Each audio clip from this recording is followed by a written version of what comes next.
सुप्रभात मंडळी. मी निलिमा पटवर्धन आणि आज एक छानशी पोस्ट वाचायला मिळाली.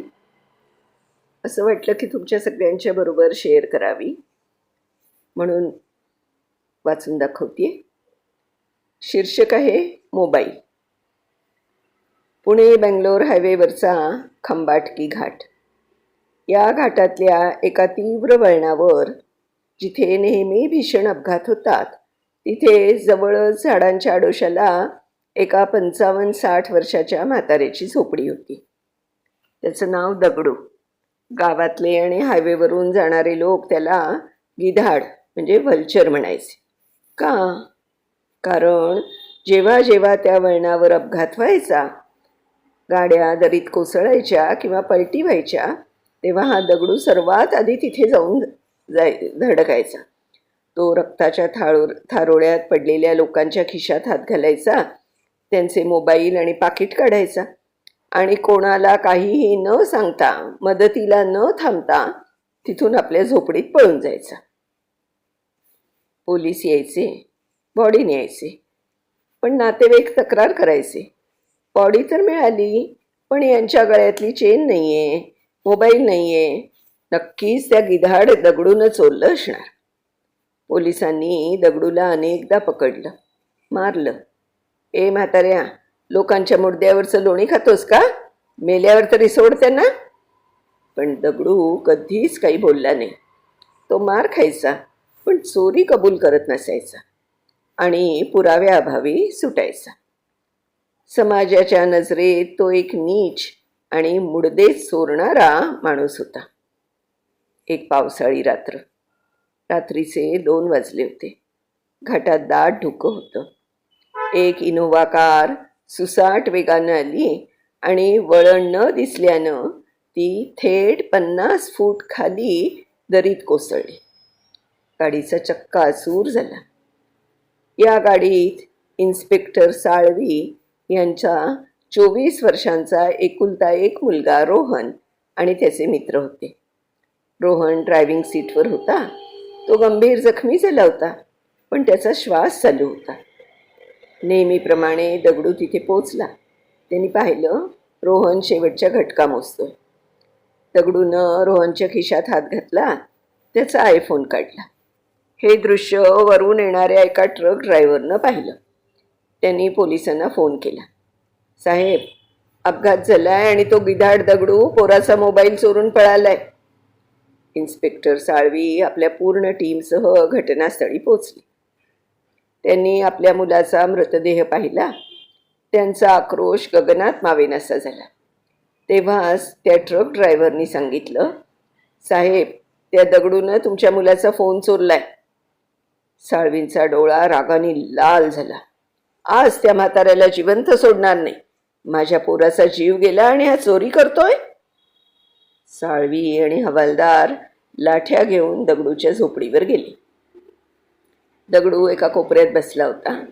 साळवींनी जाताच त्याला लाथा बुक्क्यांनी मारायला सुरुवात केली. हरामखोर, माझ्या पोराचा मोबाईल दे. किती विकलास? काय तुझी माणुसकी?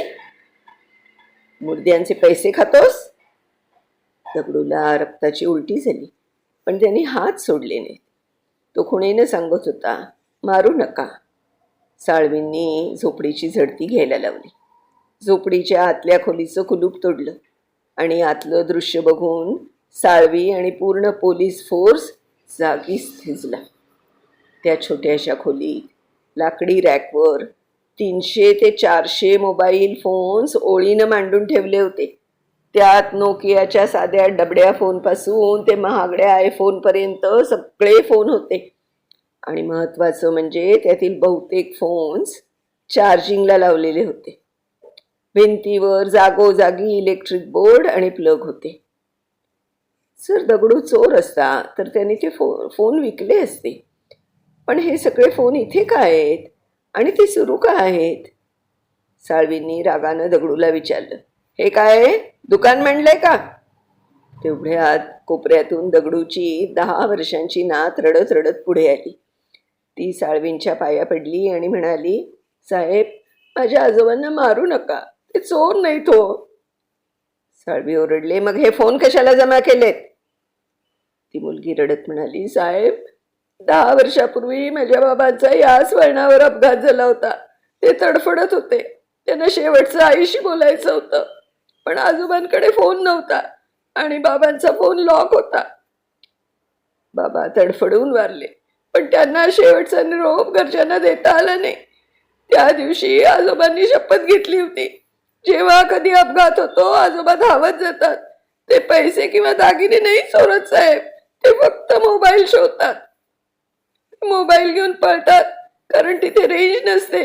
ते झोपडीत आणतात आणि जर तो माणूस जिवंत असेल तर त्याला घरच्यांशी बोलावून देतात, आणि जर तो माणूस मरत असेल आणि त्याला बोलता येत नसेल तर आजोबा त्याचा फोन घेऊन त्याच्या तोंडाशी धरतात आणि त्याचं शेवटचं बोलणं व्हॉइस रेकॉर्डिंगवर रेकॉर्ड करतात. हे बघा, या 300 फोन्स मध्ये 300 लोकांचे शेवटचे शब्द आहेत. आजोबा हे फोन विकत नाहीत, हे रोज फोन चार्ज करतात. का माहितीयेत का? कारण त्यांना आशा आहे की कधीतरी त्या मेलेल्या माणसांचे नातेवाईक फोन करतील, तेव्हा आजोबा त्यांना सांगू शकतील की तुमच्या माणसांनी जाताना तुमची आठवण काढली होती. साहेब, ते गिधाड नाहीत, गिधाड नाहीत, ते लोकांचे शेवटचे निरोप सांभाळून ठेवतात. हे ऐकून इन्स्पेक्टर सावळी, माफ करा, इन्स्पेक्टर साळवी सुन्न झाले. त्यांच्या हातातली काठी गळून पडली. त्यांनी थरथरत्या हाताने त्या रॅकवर ठेवलेल्या आपल्या मुलाचा, रोहनचा आयफोन उचलला. तो फोन रेकॉर्डिंग मोडवर होता. साळवींनी प्ले बटन दाबलं. त्या शांत खोलीत रोहनचा वेदनेनं भरलेला पण स्पष्ट आवाज घुमला. हॅलो बाबा, बाबा, मला माहीत आहे तुम्ही खूप कडक आहात, पण माझं खूप प्रेम आहे तुमच्यावर. आईला सांगा मी रडलो नाही. आणि बाबा प्लीज ड्रायव्हरला मारू नका, चूक माझी होती. लव यू बाबा. साळवींनी तिथेच हंबरडा फोडला. ज्या मुलानं शेवटच्या श्वासाला सुद्धा वडिलांच्या प्रेमाची आठवण काढली होती, तो आवाज या दगडूमुळे आज साळवींना ऐकायला मिळाला होता.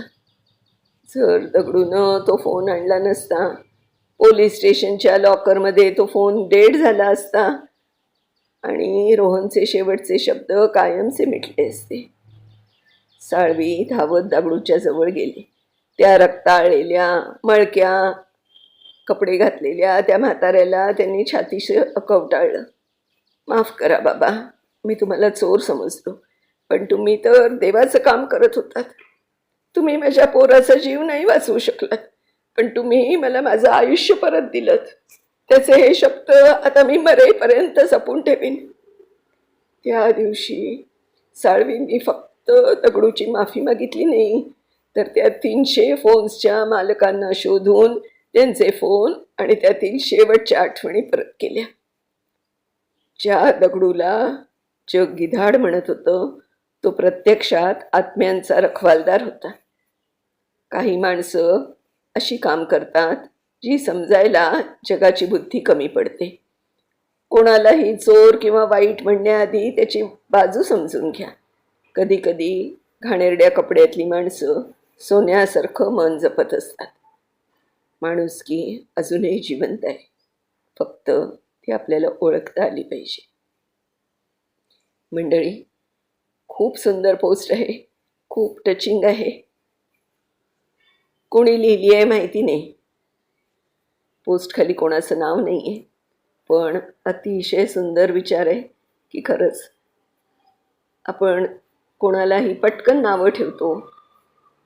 किती सोपं असतं कोणाकडे असं बोट दाखवणं, पण त्याची बाजू, तो असं वाईट पद्धतीने का वागतोय हे समजून घेणं किती महत्त्वाचं आहे. खरं आहे ना? पुन्हा अशाच एखाद्या छानशा गोष्टीसह भेटणारच आहोत आपण. तोपर्यंत मी निलिमा पटवर्धन आपली रजा घेते. धन्यवाद.